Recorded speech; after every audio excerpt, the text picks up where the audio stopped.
Assalamualaikum, kita lanjutkan ya teman-teman untuk membahas terkait faktor risiko apa saja yang bisa menyebabkan timbulnya gastritis.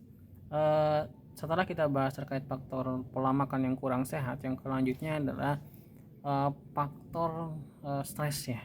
Jadi faktor stres, kondisi stres seseorang juga dapat memicu kenaikan asam lambung gitu. Jadi asam lambung yang berlebih itu dapat diakibatkan karena kondisi psikologi seseorang, apakah itu stres ataukah kondisi kecemasan gitu kan. Dan memang lama kelamaan ketika asam lambung yang keluar tidak terkontrol atau terlalu berlebih, itu juga akan melukai lambung itu sendiri begitu. Jadi ketika makan lambungnya kosong ya, bayangkan ketika lambungnya kosong tidak terisi makanan, tetapi pada saat itu juga asam lambung tetap dikeluarkan oleh tubuh. Makanya yang harusnya fungsi asam lambung adalah mencerna ya, mencerna makanan gitu kan, tapi ketika kondisi lambungnya kosong tidak ada yang dicerna, jadi malah yang dicernanya adalah organ lambung itu sendiri, dinding lambung itu sendiri, atau mukosa lambung itu sendiri. Jadi kondisi stres juga bisa mengakibatkan terjadinya gastritis begitu. Dan kalau dihubungkan dengan kondisi saya pada saat itu, ya betul ya,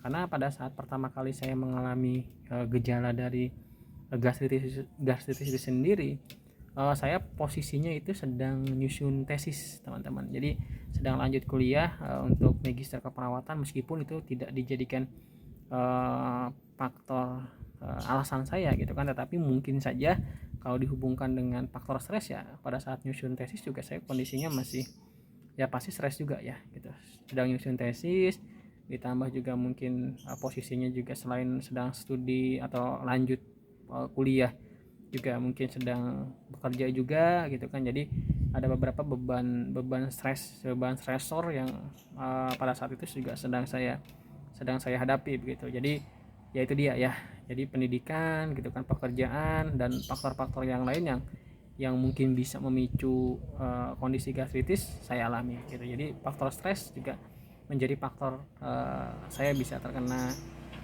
gastritis atau peradangan pada lambung. Mungkin cukup ya teman-teman, akhir kata, Assalamualaikum warahmatullahi wabarakatuh.